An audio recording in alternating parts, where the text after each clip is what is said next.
For most of the 20th century and into the 21st, the U.S. considered itself a leading, if not the leading exporter of democracy around the world. And while that sometimes involved nefarious acts like overthrowing governments in Iran, Iraq, Haiti, and throughout Central and South America, promoting democracy was kind of America's thing. Freedom is indivisible. And when one man is enslaved, all are not free. No, democracy is not a fragile flower. Still, it needs cultivating. If the rest of this century is to witness the gradual growth of freedom and democratic ideals, we must take actions to assist the campaign for democracy. It is the policy of the United States to seek and support the growth of democratic movements and institutions in every nation and culture with the ultimate goal of ending tyranny in our world. But a funny thing happened in 2016. A minority of voters in the undemocratic Electoral College elected a political and social arsonist named Donald Trump as president. What happened next was entirely predictable. According to the advocacy nonprofit Freedom House, the U.S. score in freedom in the world fell by 11 points on a 100-point scale in the decade from 2010 to 2020, with an accelerated deterioration of 6 points during the Trump presidency. Now, to be clear, the decline had already begun by the time Trump became the president, fueled by legislative dysfunction, partisan gerrymandering, the excessive influence of special interests in politics, ongoing racial discrimination, and the spread of polarization and disinformation in the media environment. But Trump absolutely made it worse. Then on January 6th, 2021, after a majority of voters declined to re-elect him as president, this happened. Get that motherfucker out of there! Take him out!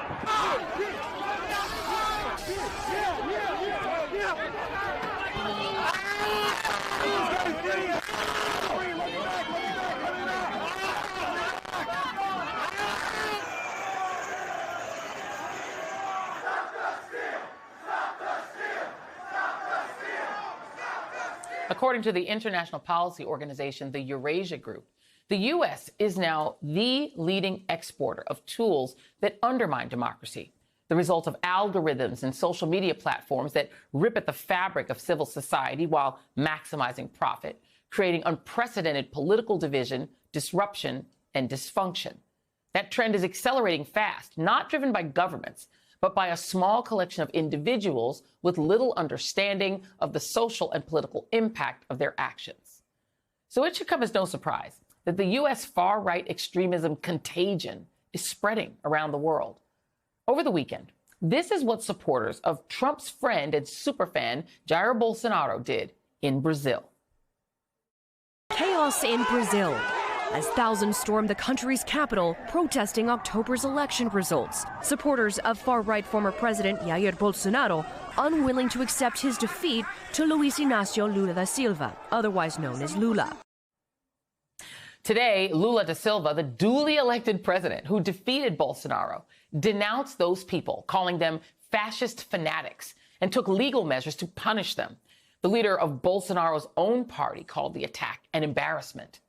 The White House said President Biden spoke by phone with President Lula, condemning the violence and inviting the Brazilian leader to Washington next month.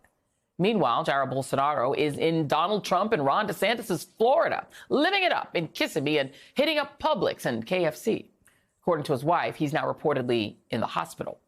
Much like Trump, he's been spending his free time raising doubts about the integrity of the election from the comfort of his Florida compound. And joining me now is Eugene Robinson, Washington Post columnist and MSNBC political analyst, and Kurt Bardella, Democratic strategist and former spokesman for the House Oversight Committee. And Eugene, I do want to start with you because, you know, when I saw the visuals of what happened in Brazil over the weekend with these mobs of people attacking the Supreme Court building, their version of the Congress, and even the presidential palace, it looked exactly like January 6th. And then it turns out, oh, wait, it was exactly like January 6th. Your thoughts? Yeah, it was. It was exactly like January 6th. The only difference was that fortunately, the Congress was not in session. The Supreme Court, it was a Sunday. The president was not there. Lula was actually in Sao Paulo at the time, many miles away.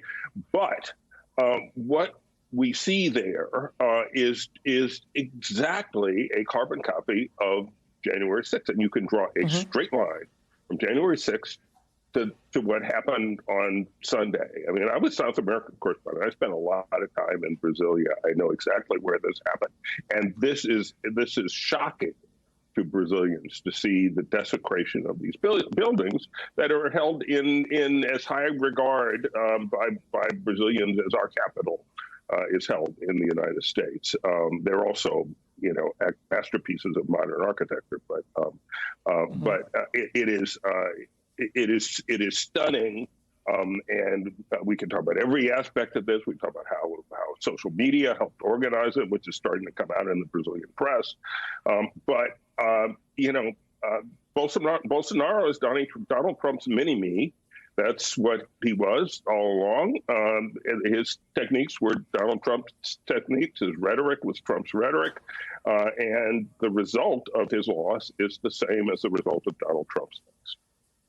And, to bring you in, Kurt, I mean, it's the same, even to the point where there's a Florida nexus, to it, right? This is where Bolsonaro fled. It has become the readout of people with this kind of, sort of fascist affinity. Florida has become like a magnet for it, including the fact that one of the kind of fringe players in this, just like with Donald Trump, is Steve Bannon, who has been trying to market this kind of fascist, anti-democratic, right-wing, kind of idea all around the world. Let me play you what Eduardo Bolsonaro. So Eduardo Bolsonaro, the son of Jair Bolsonaro, he tweeted this video. And it's a video of Steve Bannon talking about what happened. And I don't know if we have the video of it or we might just have this. Let me just read it to you. It says, "Look in the streets of Brazil at the great patriots of Brazil, and in a lot of danger to themselves have come forward and are in the streets of Brazil. This is the people saying, no, you use the machines." Same thing as Trump said, the judiciary to shut us down and the media, and we're not going to tolerate it. And we will be interested to see how it plays out. Stephen Miller is also advising the Bolsonaros. Your thoughts? Yeah, it's not an accident or even a surprise that after the election in Brazil, Bannon was out there undermining the integrity of that election, and the same almost carbon copy rhetoric that he used after our 2020 election, calling into question the legitimacy, calling into question the voting machines that were used in the Brazil election. He met with the son at Mar-a-Lago.